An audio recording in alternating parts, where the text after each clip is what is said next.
Let's start. Good morning, good afternoon, good evening, everyone. Thank you for joining our Data+Women Zurich event. Today we have the pleasure to have Julie, aka Data Citron, with us. So we will have like a very quick agenda, some introduction, and then we will have like a Julie presentation, and then we will have like a little bit more time than for the Q&A. So please feel free to use the chat or the Q&A section to ask any question that comes to your mind. So Data+Women is a global initiative.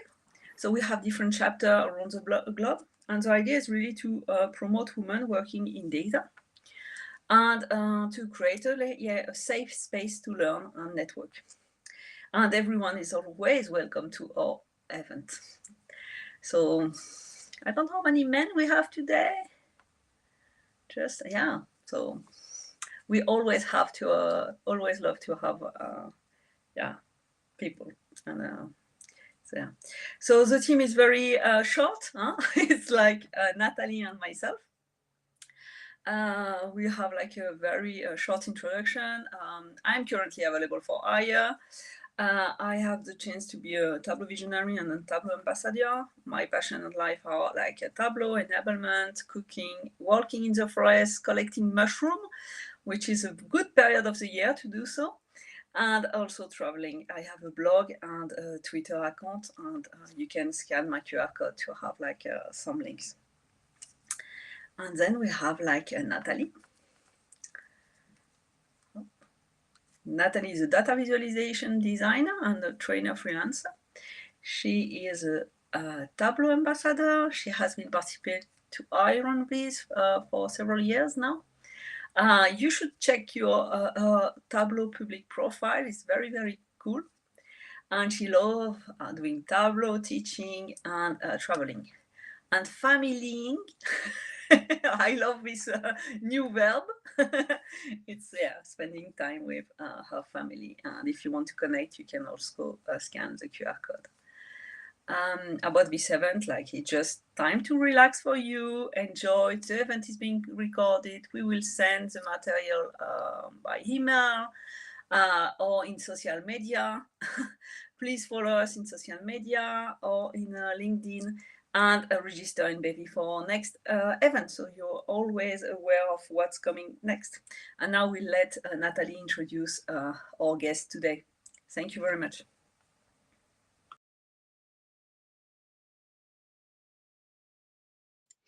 Yes, I do that. So today we have Julie as our data muse.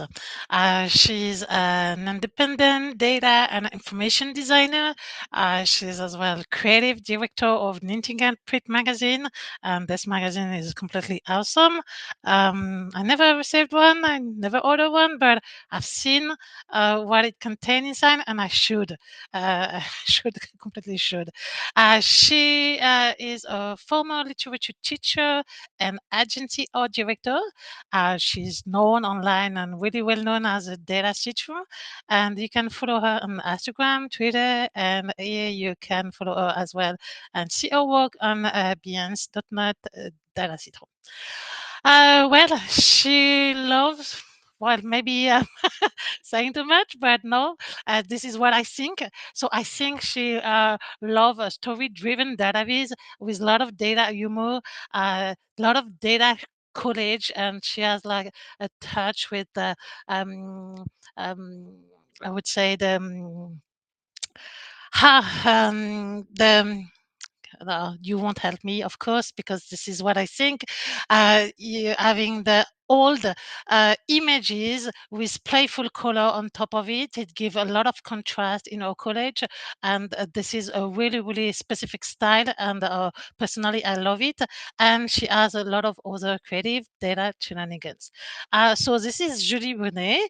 And I guess now the floor is yours. So I'm going to stop sharing my screen, and I'm sure you're going to introduce yourself better than I do.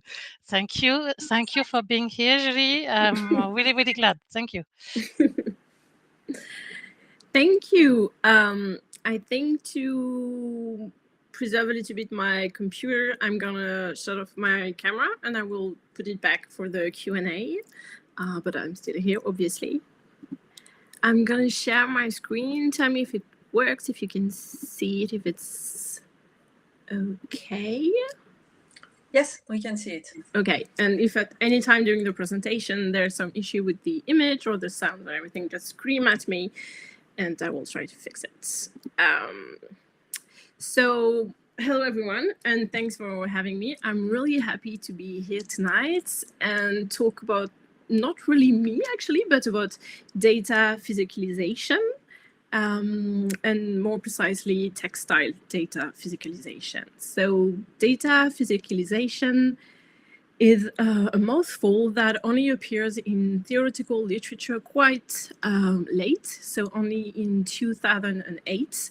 But just that the term data visualization only appears in the 70s, their manifestation date from much, much earlier on. In a very large sense, any piece, I'm sorry, any piece of clothing or fabric can be considered as a form of data physicalization because of all the data it necessarily encodes. So for instance, wearing blue in France during the 17th century means you're of royalty. Wearing formal white in a ceremony means you're the happy bride in Western culture, whereas it means that you're probably the mourning widow in Asian culture. And it's quite crazy just to think about the millions of people who died throughout history just to hoist a piece of colored cloth on a hill and the meaning behind that colored cloth. And there's really no need to run to another story store to buy a piece of the famous Georgia Lupi collection to wear data, as anything we wear, from its material, cheap polyester versus 100% organic cotton, from its color, normcore navy versus sorry, last fashionable tone, or even state, pristine versus covered in cat hair, carried an entire data set about our social status, or age and gender, or country of living, or habits, and even other member of our household. And I don't have my camera, but I would just take a sip of water. So although it's a fascinating subject on its own, we will limit our shell of selves today to the very strict and rigid sense of textile data physicalization, meaning physical objects made from fiber or needlecraft in order to store and convey information thanks to an encoding system nested in the physical attributes specific to those crafts. And you would think that there is something a bit counterintuitive to marry data and textile making. As Jordan Cunliffe says in her book, which is quite amazing, Record, Map, Capture in Textile Art Data Visualization, Cloth and Stitch, the pairing of a fast-paced and ever-changing domain with such a traditional and laborious skill is not without friction. She said, there's an irony that the data might have changed by the time the stitching is complete. But if we look closer past this kind of superficial contradiction, we see that data and fabric actually shares a lot in common. I would say that both emerge from a raw, basic, canonical structure of crossing vertical and horizontal lines. So we call them rows and columns in a dataset, and we call them warp and weft in a fabric. So Canva is basically a blank spreadsheet waiting to be filled with thread. There's also a long history of fabric needlecraft used as a prime medium to store and convey information. There's a lot, but for instance, we can quote quipus. Quipus were a recording-keeping device found in various cultures in the central Andes of South America. And they encode information through a system of color-noted cords attached to each other in a particular order, or stemming one from another in a tree-like hierarchy. And one quipu could be made from over 1,000 codes. And actually, searchers nowadays still struggle to decipher them. And closer in time, we have the example, the story of the cryptic quilts used as signal for slaves in the Underground Railroad in the 18th century North America.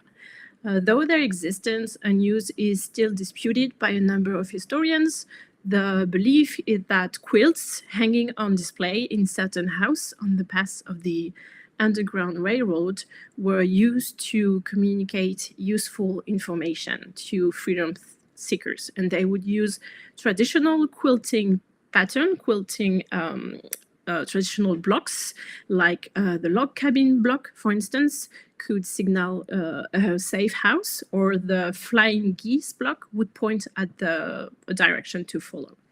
Though many historians doubt their existence because they don't really appear in testimony from that time, but I think there's something really appealing in the idea of the traditional, in a sense, bed cover turned into some kind of subversive, resistant flag hang at the window. And a similar but attested story is one of Major Alexis Kasdagali, a British officer captured by the Nazis during World War II. And he spent years in prison doing embroidery with scrap materials he could find in order to keep him occupied and sane. And his captors were actually very appreciative of his skill. They let him teach it to some other prison, but most of all, they hang his creation on the prison wall. And apparently, they failed to notice the unusual border that I tried to zoom, despite the quality of the picture, I'm sorry. So the unusual borders made from shorter and longer stitches that were actually mottos in Morse code that Kasdagali hid in his sampler that reads, God save the king, or even fuck Hitler. Approximately at the same period, during the First and Second World Wars, actually knitting spies were a thing, recording data such as train movement, for instance, in yarn through knots. Phyllis Latour Doyle, a British secret agent, received the Légion d'honneur, so the French highest military decoration, in 2014 for the service she spent in France during the war. She was parachuted into occupied Normandy in 1944 to gather intel she encoded and transmitted through a piece of silk hidden in her innocent-looking stack of yarn balls. And she successfully sent over 100 secret messages this way, which helped the Allied forces to prepare for the Normandy landing on D-Day. In the meantime, during the whole war, the Office of Censorship banned actually knitting patterns from international posts because they fear that they were used to transmit secret messages, as back then knitting patterns were written in some kind of short lines of code, and you would imagine the effort it would take for the British government to check if a sent pattern was a traitorous message or just the instruction to knit socks. And I think there is something quite exquisite in this story and the subversion they show of traditional female craft to convey seditious messages or fight against oppression. Needlecraft has always been frowned upon as a meaningless hobby for the weaker sex, designed to occupy their hands and alleviate their feeble minds for more intellectual activities. And I think it's a delicious irony to see them used as an empowering medium. And it's really what the French artist Louise Bourgeois called le pouvoir magique de l'aiguille, the magical power of needle, this sharp instrument that is also, or could be, a healing and empowering tool put in the right hands. And she had in her heart this recurring figure of the spider weaving its web, And I think she was swapping the innocent, well-behaved lady embroidering in silence in front of the fire to the more ominous, powerful figure of a giant spider.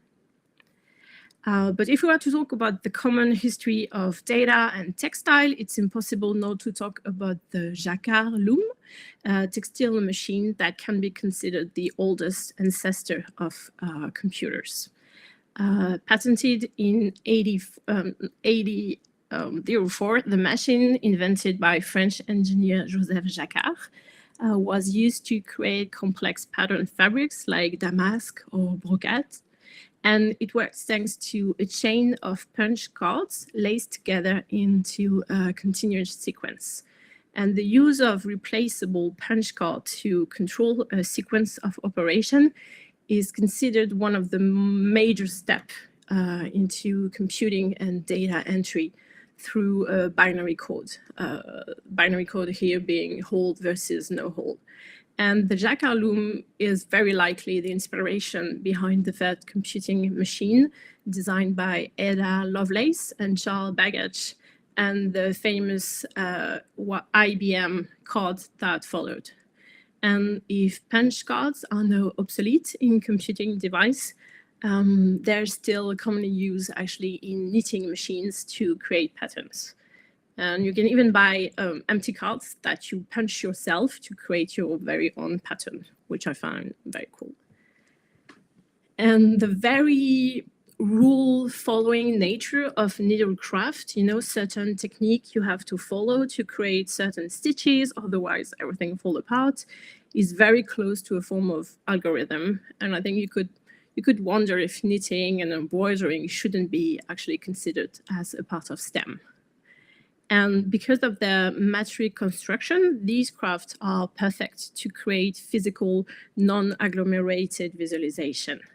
But as you can imagine, recreating an entire data set in an analog technique obviously takes a lot of time and energy. And there's something so slow-paced and laborious in creating a textile data physicalization that is not without its physical or emotional toll.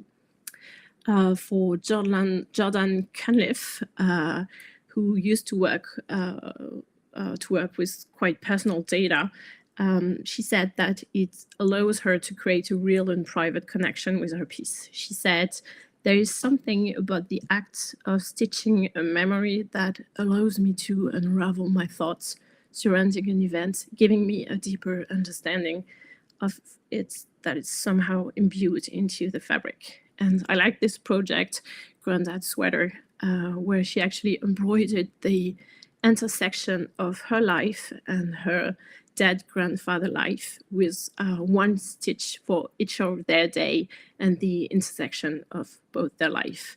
And she actually stitched it into one of her grandfather's sweater that she inherited. But textile data physicalization can also lead to stronger negative emotion, in particular when you work with upsetting data. And in our project, Demand/Prayer, India Johnson stamped the phrase "From plague, deliver us." It's a quote from the Book of Common Prayer that were compiled at the time of the Black Plague. And she actually stamped this phrase each day on a different piece of cloth according to the number of new COVID cases in her county in Iowa that day. And then she stitched them all together as a kind of mural tapestry. And she said, "I work on Demand/Prayer for about 20 hours a week over 18 weeks. I anticipate the project would be a sad one. I didn't expect it to make me shake with anger while I saw it. It's one thing to model case digitally and another to perform a small physical act of labor that acknowledges each person in a dataset." And I found it very interesting to see that even though a data point is encoded in an abstract way in these data physicalizations, for instance, a stitch of a certain color for a person, they're still not as abstract as they would be in a digital visualization, because they've been made by hand, because a human took hours and hours of their life to make these abstract points. I think they don't carry the same weight, and it seems that they gain back their empathic load, at least for their creator, if not for the public. And analog visualization comes indeed with a lot of weights and constraints, financial ones, logistical ones, but most of all physical ones, in both senses of the word. You have to work with the law of physics, gravity being the less forgiving one, and you also have to work with your own physicality. I personally find non-agglomerated textile dataphysicalisation to carry heavy weights on the body. And that's how I discovered the importance of ergonomics. When I was working on a project, a dataphysicalisation project called Dream Tides, a tapestry made of the recording of my dream over a year. And because it was made of 1 column, 3 stitches wide for a day, so multiplied by 365, the tapestry ended up being a thin stripe of canvas of several meters long that I couldn't handle well. And so the further I embroidered, the more damaged the first stitches became, and the more my body ached, especially my back and my eyes and my hands. Until I met with a friend's grandma who worked as an ergonomics teacher in art for disabled public. And talking with her, I realized how I need to review my practice in order to keep going. And so I built a special kind of frame in wood with padded tubes at each end from a pillow I destroyed, so I could roll and unroll the tapestry as I progressed, and it helped me greatly. And so in order to make this presentation a little bit less theoretical and a bit more behind the scene, I thought I could end it with sharing with you the dataphysicalisation project I'm currently working on. It's a project that had stop and go now for a shameful amount of years, years plural.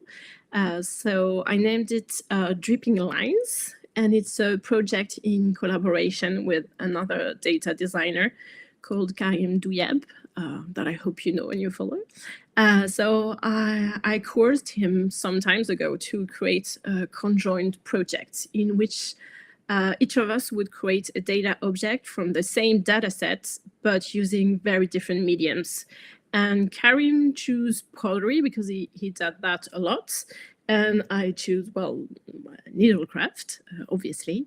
And Karim actually found the data sets. So it's a monitoring of sea ice extent and concentration measures from 1979 to the present for the Arctic.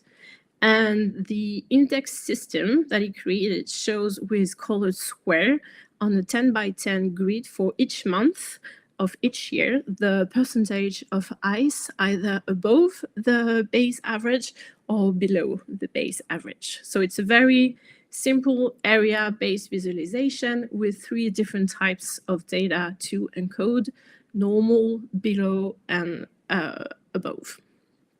And from the beginning, I know I wanted to have the encoding be only supported by the needlecraft itself. So I knew, for instance, that I didn't want to use color as an attribute, as well, also because, well, ice is pretty white. So I wanted to have an entire white tapestry. And it meant that I would rely only on creating different texture through different type of stitches to translate the data. And I also wanted the stitch to mimic the significance of the data, so that the attributes kind of coincide with the data. So for instance, I wanted to add more on a stitch for the above data point, and I wanted to remove or skip a stitch, so basically creating a hole for the below data point. And my idea was that with this kind of system, you would see the tapestry changing from a dense one to disintegrating one with more and more holes menacing its structure to shreds. And so my first technique of choice was to use a knitting machine. So mainly because with a 10 by 10 grid for a month for 46 years, that's 100 multiplied by 12 multiplied by 46. That means 55,200 stitches ahead of me. And I thought the knitting machine would make this goal much more accessible. And so we started to work on prototype with a dear friend of me who had a knitting machine, actually the very friend whom grandma helped me with the previous project, the Dream Tides. But quickly we ran into a structural issue. Making excess looking stitches with the machine was doable. It was honestly complicated, but you can do it. You could create some kind of bubbles, but creating holes in the piece was a no-no.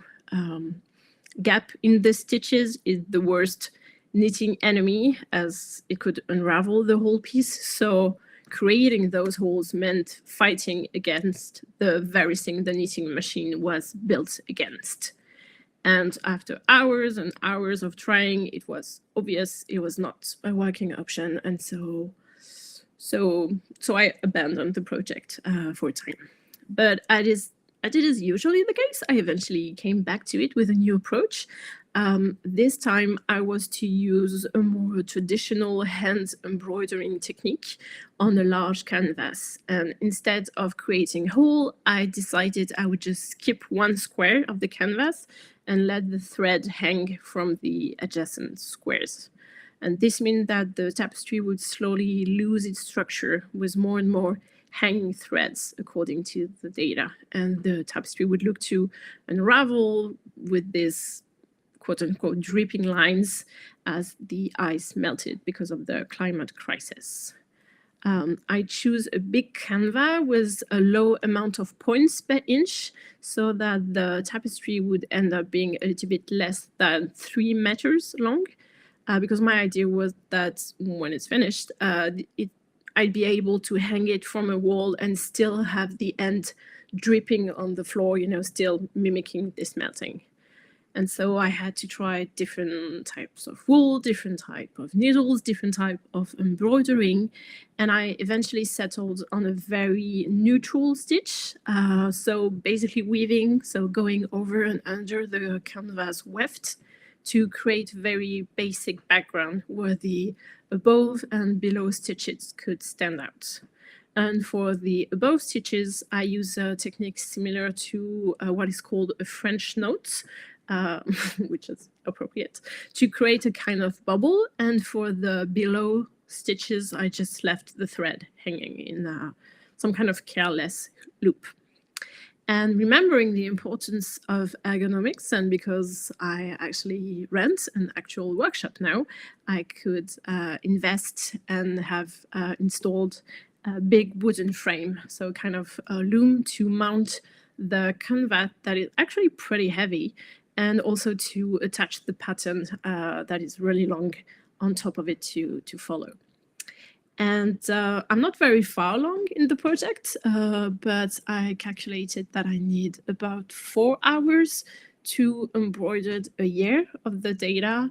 So for the 46, probably 47 by the time I'm here, that means approximately a little bit less than 200 hours for the entire data set for the tapestry to be done.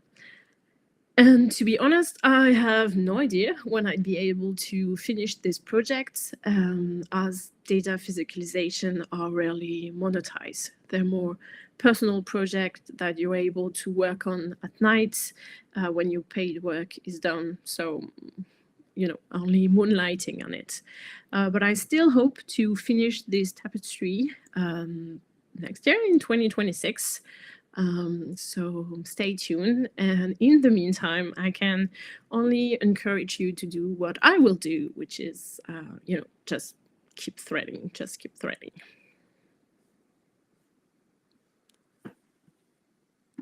And thanks. That was very interesting. Thank you very much, Julie. I really like it. Do you want to stop sharing? Maybe? Yeah, maybe. So that's good. We already have a question. Cool. So from Julia, and don't hesitate to put any other question to Julie. Julia asks you, Julie, when you are done with this project, what will you do with it? I will burn them. No. Well, I guess the idea is to find a place to have them shown to the public. It really depends. So, for instance, Dreamtides, it's a very the project, the first one I talked, is a very, very thin and long project. So I wanted to have it mounting on the wall and maybe, doing kind of the whole turn of the room. And as I said, for the dripping lines, I see it hanging from the walls and dripping on the floor. So from the beginning, I kind of imagined them exhibited somewhere, but I can't say that I really do the trying to find a sponsor or something for it before it's actually finished, because like I said, it takes me month and month, so I'd rather do it at the end. But in the idea, I would like to exhibit them, because obviously I don't have the room in my place to just keep them. It's difficult to store. It's meant to be seen. I just don't know how, when, or where.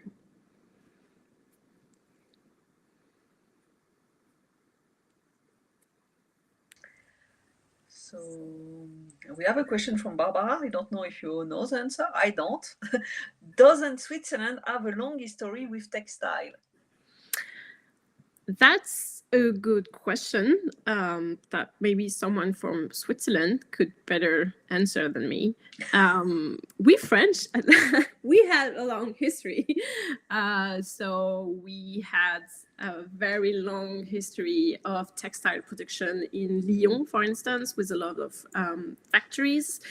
We also have in the eastern part of France, and I don't know if you know, there's a brand of very famous embroidery floss that is actually from that country. And so we invented the jacquard loom, which is very, very, very famous and a huge step in the textile production, and was then also used a lot in England, for instance. I think every country probably have a deep history with textile, because for the longest time, piece of clothing, textile, was one of the most precious commodity you can have. It was like more than gold and everything, and you could go throughout your entire life with just one piece of cloth, for instance, and you would never, never, never throw away clothing. For instance, you would lend it to someone else, to if you're a rich person, to your servants and everything. And when finally it would be anything more than shreds, you would put it actually in your mattress, and sleep on it. And so I think every population, every country had this very strong relationship with fabric. And it's very different from nowadays, when, mostly of our fabric, it's now manufactured in China, for instance, and we don't have the same relationship to it already. So I don't know if I really answered the question, but I answered, I guess. When you were doing your presentation, I was thinking, my origin, I was born and raised in France, but my origin is Spanish. So my grandmothers always stitch and did like very beautiful clothes and textile for the table and everything, by doing this technique that is like from Lagartera, which is embroidering, but also creating all that you stitch and that create pattern. So first, when you were speaking about that, I was thinking, she did the same. No. No, I was trying to create holes with the knitting machine, which was an error, because knitting fabric hates holes. And you probably know it if you have a sweater. If there's a hole in it, it's unraveled. It's very difficult to mend. But other embroidery techniques are built again, around holes actually, and how you create them and everything, and it's fascinating. And there's hundreds and hundreds of embroidery techniques, and it's really, really interesting. No, that was very cool. So we have, I don't even have, I have some question for you, but I have the audience like asking questions, which is fantastic for me. So Anne, do you have in mind other example of data physicalization involving textile that you like?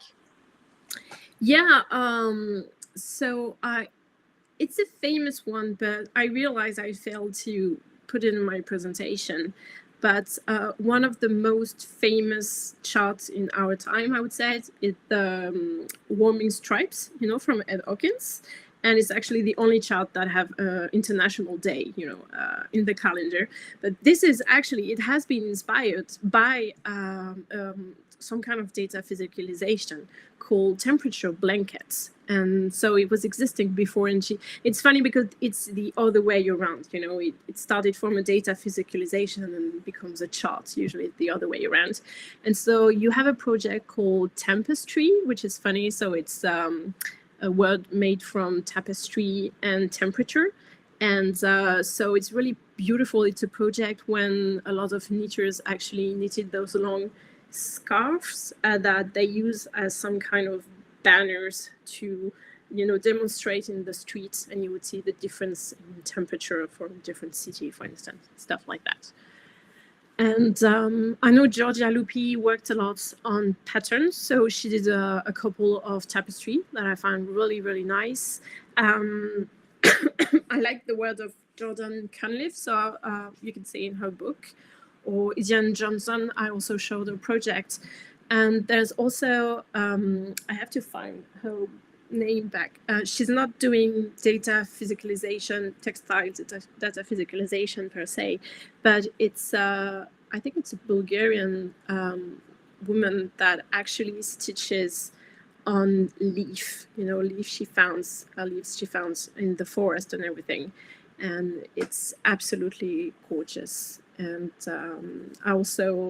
I'm really impressed by all the people that are actually doing weaving techniques, so creating their own fabric. That's also quite amazing. It's a niche, but it's a very big niche to explore. No, I like the way that you said that, like physicalization inspired like the digital data and vice versa.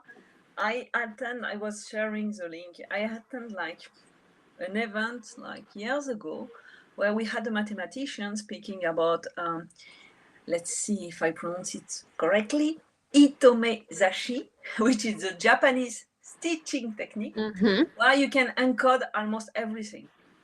That's amazing. And I really like it. And I say, oh, let's use it to encode the name. So I start like doing in Tableau Public, like how to encode. And then I say, oh, but how it will look like? And I even encoded like, using the technique. So it's very easy. It's like you have a different pattern. If it's a 0 or 1. Yes. And because the row and column, you do exactly the same, that creates a unique pattern corresponding to your name. So that's always very interesting to see. So we had Julia, who asked about if there is some Faber art group in Switzerland or in Europe, thinking of other platform for sharing your work. That I don't know, but maybe you do. I think sometimes the obstacle is if you're doing textile data physicalization, data phys, we can say. So it's an analog technique, right? It creates in the real life. And so if you want to share it online, you can only take pictures and it kind of flatten it. And especially if you have like embroidery technique that leans a lot on texture and depth. And I know, for instance, that when I took the pictures of the dripping lines, everything seeing kind of the same colors, and it was really not the same thing that seeing it with your eyes or even touching it, which I wouldn't really like people to do that because it's white, and also it's a fragile structure by nature because it's showing something that collapses. But it's really not the same thing as just, you know, sending a picture on the internet. Yeah, you have to see it to be surrounded by it. Yes, to really exactly. feel it And see inside. the scale, for instance. I love working on big scales. I like this idea of the 3 meters, you know, tapestry, which is not that big for a tapestry actually, but you can, you know, you see it and it's bigger than you, and also you can really see the change in time. You can see the evolution, you know, the trend of everything just falling apart. Nathalie, do you have a question for us? Because I know I was surprised. Nathalie is a big fan of Louise Bourgeois works. So Yes, absolutely. Yes, and at some point, you know, the art done by women, that can be data physicalisation or also. I don't get it, but it's always bigger, you know. It just uh, it's like you were showing all your heart or what you're building is so big. And if you compare, for example, at the MoMA Museum, I know the subject because I did some visualization about it, and so Louise Bourgeois is well, she owned, I don't know how many percent of this MoMA exposition, but quite a lot. But at the end, when I compare the number of women artwork compared to men, of course there were more for men, but at the end, women appear more when in the size of the artwork that were presented. The largest size, they were like on the top 10, there were like 3 or 4 of them. And in the and Louise Bourgeois has a long phrase. I think it's embodied as well. No, is it written? Is it embodied? You know that one? Yeah, And she it's, did a I lot don't know, of 7 meter, something like this. yeah. And this spider, she's so big as well. It's just like, well, we need to do things bigger or what? Well, Maybe we need to compensate, you know, finding our place in society or something like that. But with textile, you can do both, which is great. As you said, Annabelle, when you were talking about your grandma, you have those tiny, tiny stitches you can do when you do embroidery. It's very, very small and it's meticulous and it's really interesting in itself. And at the same time, you can have really big structure. It really depends. And in all those visualization, actually, you know, as I said, it's usually non-agglomerated visualization. So you decide actually the scale of one stitch, you know, one data point, and then, you know, the bigger the data set, the bigger the piece, obviously.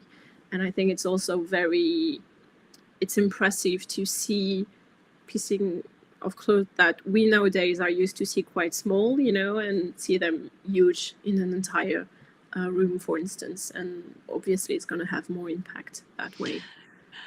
Yeah, so on that, I wanted to ask you, okay, you were saying that data physicalisation doesn't weigh the same weight, and you highlighted that the fact that people were taking time to actually do it, and with just what you mentioned, it's meaning, do you think this is the only way of raising awareness, that making things getting a lot of time to do, a lot of big pieces? Or do you think as well that the fact that people can touch, even if you don't want yours to be touched, can bring something different in raising awareness on, like the eyes you were talking about, but that can be something else? Yeah, I think it's interesting because we live in a period with, you know, more and more part of our reality is digital and online. But I think we still have somehow the mindset of people craft. before that. Because, for instance, you know, with Nightingale magazine, you can see like people who's going to be featured in the website. It's not the same thing at all that people that are going to be featured in the magazine. And seeing your work printed, you know, existing in the physical world is nothing comparing to see it on, you know, a screen, especially online, you know, because TV is a little bit different. And so I think when you create an object, people don't consider it the same way. Something online is just a little bit more flittery, and something physical has another weight. And with data physicalization, especially when you do them by hand, I think people are forced to see the hours and hours of work and the patience and, you know, the obstinity you put, and it makes you pause, for instance. And I don't know if you saw the recent project from Valentina De Filippo that she made on Gaza death. And she actually painted dots for the death of children. And she also did journalism and something like that. And, you know, it's very simple. It's just dots for one person. But when you do it on a computer with a software in, like, let's say 5 lines of code and 3 minutes of rendering, it's really nothing compared to the 12 hours she spent alone counting on her fingers the dots, you know. And she said, you can see in her stories on Instagram, really the toll, the physical, the emotional toll that she had because of that experience. It's an experience. It's really something different. And I think it's very true for the creators, but I think the public probably also, you know, catch a glimpse of this difference. Well, thank you for your answer. Yes, I think it brings another dimension, the feeling, and that's really interesting to see how we come back to what it was, like a kind of nostalgia. Or... It's interesting. I think it's probably a search of connections and link, you know, especially when you do knitting, for instance, hasn't changed for centuries. Like nowadays, we use the exact same technique, the exact same tools that we were using 300 years ago, you know. And maybe when you knit, you feel that kind of connection with the other person that did exactly the same thing as you know, doing the same gesture over and over again. It's very meditative in a way. Yeah. Well, I'm really grateful because I learn so much things, especially about the worm stripes, because I saw the digitalization and then going back to the fabric, because after everyone was wearing scarf, everyone was wearing buying a lot of cool stuff around this visualization. So I really thought that was digital, and it's thank you for this. The streets, you know, it's painting on the streets. Soccer players have it on their on their uniforms. It's crazy, this kind of movement with when it went from a data physicalization to a digital chart and back to physicalization, you know, in our world. And it's a funny kind of movement. And I really like for the last thing I'm gonna not ask you but tell you, I really like the fact that, well, in fact, what in your presentation that you show us really, well, we try to do data visualization, meaning we try to make people see the data, but you highlight something really different. Hid the data. Hide the data into fabrics. Well, so I think, so thank you for this presentation. I really liked it. Thank you. Maybe there is other question from the audience that we can share. Well, you have a lot. I don't know if you can see the chat, but that was fantastic. Absolutely fantastic. Thank you, Julie. So cool and creative. Yeah, the creativity is there for sure. A lot of questions about Tristan that we didn't have the answer. I'm sorry, I'm not an expert on the matter. I wanted to talk about that, Julie. Oh yeah, sure. Yeah. I'm reading the book, and the content is amazing, But what is also amazing cover? is like the display of it and all this mini visualization that you have created. When I open the book, I say, that's look like Julie works. And I was not mistaken about that. So that was very interesting. I mean, I don't know, some of the projects, that sounds like yes. kind of your work. I don't know if you want to share, just waiting if we had another question, like how you approach this kind of project, because for me it's very, very different from what I used to work with. Yeah, sure. So I actually met Nadie Bremer in Utrecht, in the Netherlands during, like a meetup in real life, a physicalization meetup, and she was the sweetest. She said that she had this book project, but that she wanted me to make the entire design, and would I be interested? And I was like, obviously. And so we started working, and it was really interesting because she wanted something between like manual, so very approachable and technical, but also very inspirational, maybe like a coffee book feelings and everything. And she also wanted to have some visualization displayed throughout the pages as well. So that's, for instance, what you showed with the end papers. So the papers you have, in the book at the beginning and the end. It's a visualization I created from, the different projects she showcases in the book, because it's like her 10 years retrospective work.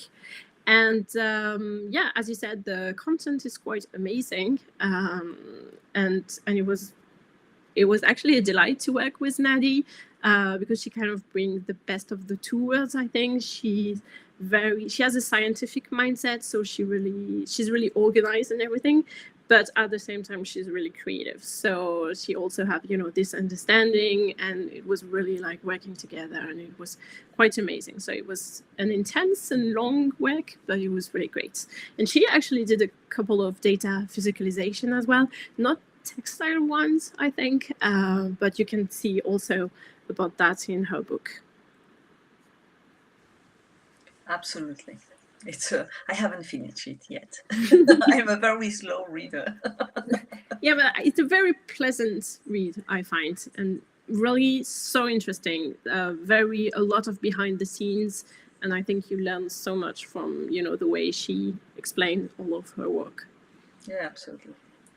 So if we don't have any additional questions, I think there's a question from Anne wondering if I have heard of data physicalization exhibition, which is an interesting question. So data visualization and data physicalization exhibition, you have more and more of them, but I would say it's still quite rare. So as you said, Nathalie, the MoMA is quite famous for organizing those with Georgia Lupi work, for instance. And otherwise, it would be more like spreaded pieces of data physicalization here and there. I know, for instance, that I create a data physicalization installation with wood and plexi for DataVis events in France. But otherwise, I think it's still kind of rare, and but something that we have to develop, obviously.